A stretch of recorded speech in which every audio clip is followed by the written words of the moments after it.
Hari Ramakrishna Hari. Hi hello नमस्कार, मी गौरी घाणे. आज मी मामाच्या गावाला आली आहे. तर डायरेक्ट म्हणजे टिटवाळ्यावरून मी डायरेक्ट इकडं मामाच्या गावाला आले, टाकेरला.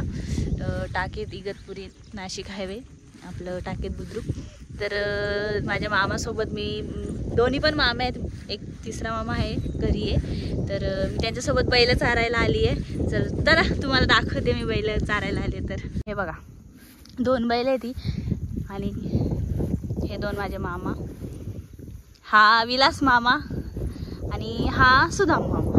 आणि हे त्यांचे, हा विलास मामा व्हाईटवाला, तर सुदाम मामा. असे 2 बैल आहेत ती त्यांचे पण. आणि ते तिथे ते दिसते ते मामाचं त्यांचं घर आहे. तर ते म्हणजे शेताकडे राहतात, त्यामुळे मग ते असं वातावरण. तर पण तुम्ही बघू शकता गावाकडचं वातावरण. आणि त्याच्यामध्ये आज खूप दिवसांनी मामाच्या गावाला आली आहे मी. तर वातावरण बघा, वातावरणाच्या नादाखाली हा बैल जर माझ्या मागं आला मग वातावरणच झाला. शेळ्या पण आहेत, पण तिथं त्या झाडामध्ये चरायला गेल्या ती. तर अशी बैल आणि आम्ही शेळ्या अशा चारायला आलोय. जास्त काही लांब नाही आलो, मळ्यात घर असल्यामुळं मग ते काय असं वरती बांधावरती असे हे त्यांचंच आहे सगळं वावर शेत, हे सगळं त्यांचंच आहे. पण कोणी करत नाही ना, त्याच्यामुळं मग आम्ही असं चारायला घेऊन येतो बैल वगैरे. काय रे मामा, हे भात लावलं होतं, याचं काय झालं? त्याला पाणी नाही पुरला का काय? त्याला पाणी नव्हतं ना, ते झालं मामाने त्यांनी लावलं होतं. हा का? पाणी नसल्यामुळे त्यांची अशी अवस्था आहे बघा. शेतकरी माणसाची काय अवस्था असते हे बघा. त्याला तर नुसता फोन.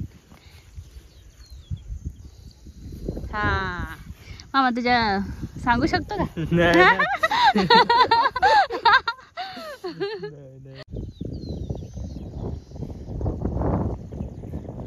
भांडणं चालेल, भांडणं हे तर कसं पळत.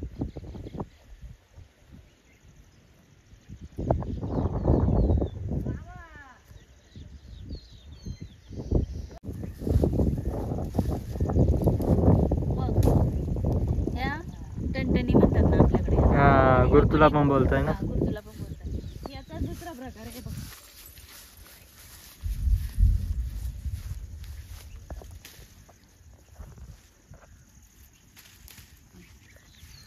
ही पण टणटणी आहे आणि ही पण टणटणी. आमच्याकडे याला गुरतुला पण म्हणतात आणि टणटणी पण म्हणतात. तुमच्याकडे काय म्हणतात आम्हाला काय माहित नाही. गुरतुला बोलते आमच्याकडे. याची ना आम्ही असं लहानपणी होतो ना, तर असं शेतामध्ये अशी वल्ली माती असली का, आम्ही असं गणपती बनवायचं आणि हे फुलांचं असं त्याला म्हणजे असे अक्षता म्हणून वापर करायचं कधी कधी तर आम्ही. आणि हे जर झाड आहे ना, याला फळं येतात. आता त्याला फळं आले ती, हे बघा तुम्हाला दाखवते. हे फळ आहेत, हे असे काळे झाले का म्हणजे वाळले का, मग हे आम्ही असं खायचो. आता हे कच्चे गोड लागायचे ना. हा, गोड लागते, भारी लागते हे फळे आणि हे फुलं. तर मग चला, आज तर खूप मला वाटतं मी 1 वर्षातून मामाच्या गावाला आली आहे. तर मला खूप भारी वाटते. तसं म्हणजे गावाला मामांचे 1 वर्षभर असं कोणी थांबत नाही की खूप वर्षांनी गेली, तसं काय नाही. ते आमच्या गावाला यायचे, म्हणजे आमच्या वारंगुशीला यायचे. वारंगुशी तालुका अक्कल, जिल्हा अहमदनगर. आता अहिल्यानगर झाले. इकडे यायचं कारण की सगळे नातेवाईक बाहेर भेटतात, त्यामुळे मामाच्या गावाला असं सहसा येत नाही. पण अचानकच असं बाबांची तब्येत पण बरी नसते, त्याच्यामुळे बाबांना भेटायला वगैरे आले. तर आज खूप भारी वाटते. आणि मग असंच दुपार झाली आहे, 3 वाजलेत. तर बैल सोडले, मग मामा ते बोलले चल वरती जाऊया. तर मग आले वरती. पण असं डायरेक्ट मी असं व्हिडिओ वगैरे काही बनवला नाही. घरातून मी चालली आहे मामाच्या गावाला, असं काही ठरवलं नव्हतं. तर अचानकच आली आहे. पण अचानकच येणं आणि भेटणं हे सगळ्यांना भारी वाटतं ना, आपल्याला पण भारी वाटतं.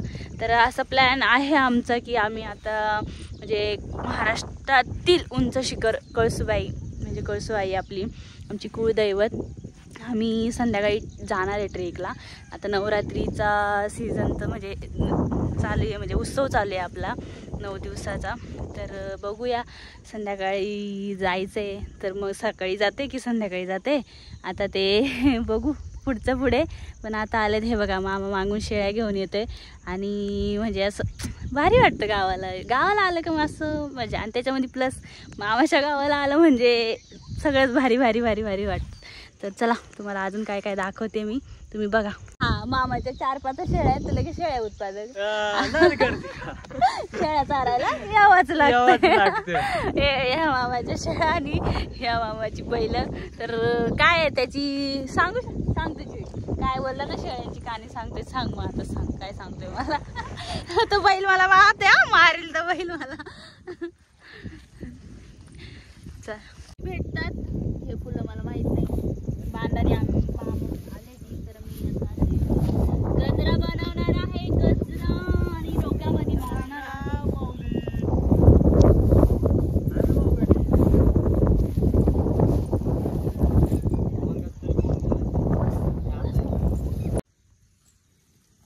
तुम्ही लावणार आहेत का? थांब आपण मामाला लावू. कसं वाटतंय बघ. हो मामा बघ किती भारी दिसत आहे. सांगा राय आम्ही कशी दिसते. तू राय आहे का? भारी दिसते. दी बाद झाला आता, तुझा झाला आता. आपण दुसऱ्या मामा थांब रे मामा. मामाचा केस भारी आहे तिकडे वाटते. वन साइड बघितलं तर हे ना भारी वाटत आहे. कोरियन मामा येतो. कोरियन मामा, आफ्रिकन मामा. African Negro.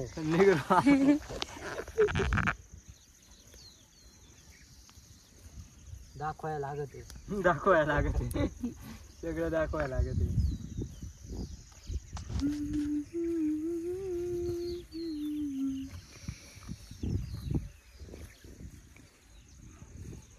मामाने हा आमचा तिसरा मामा काळू मामा येते. 1 नंबरचा डांबीस मामा आहे. तुम्हाला थांबा आता जरा दाखवते मी कितवा महिना चाललाय काय माहिती. बघा त्याचा अवतार काय. सगळ्यात मोठा मामा आहे पण त्या नुसतं येडा बना राहतात. बघा त्याचा पोट बघा त्या टी-शर्ट मधून कसा दिसताय. कितवा महिना चाललाय काय माहिती. त्याला विचारूया आपण. मामा इकडे काय त्याचा अवतार, ती दाढी काय आणि काय माणसं आहे. चप्पल तर पहा कसली ब्रँड चप्पल वापरतो तो. नाद करते का. मामा कितवा महिना चालू आहे. कितवा महिना चालू आहे. महिना विचारला मागं फिरायला सांगितलं. सांग कितवा महिना चाललाय. कोण आहे सांग तर तू. कोण आहे म्हण. कितवा महिना चाललाय ते सांग. दाखवायची काय गरज आहे. सांग तू कितवा महिना चाललाय. नाही सांग ना. दात दाखव. शी तंबाखू खाऊन दात कमले. शी ते पुढचे 2 सशाचे दात आहे.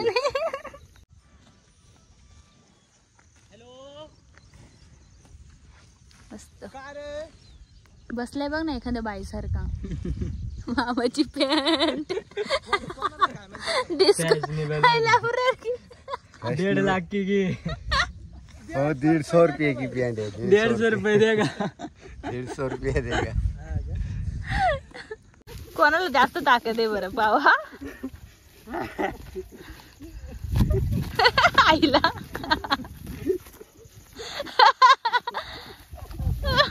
पाडला मामाना सुकडे.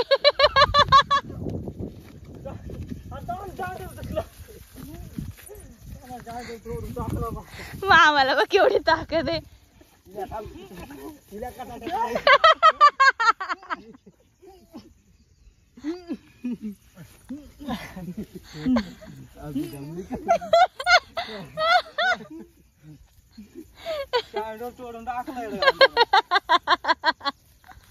मस्तीच्या नादामध्ये मामा बघत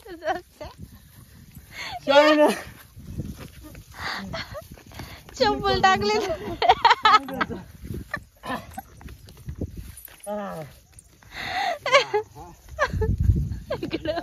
चप्पल सोडली. गोपेच्या ऐकून अरे मी ना ते ठेवला होता नाही का एरोप्लेन मोड विमान उडून गेल तर मी तो डबल खाली लँड केला नाही का. नाही रे मेलो नाही.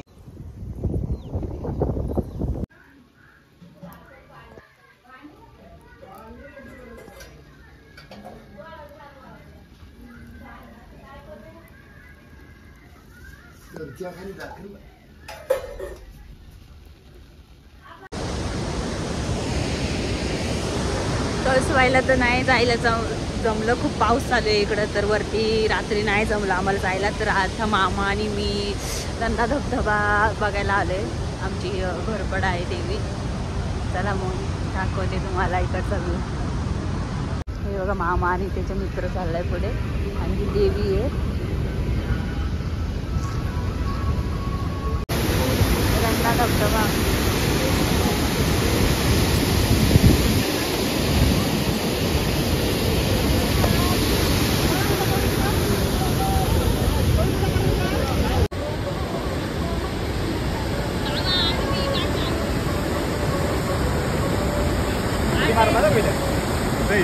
उडी मार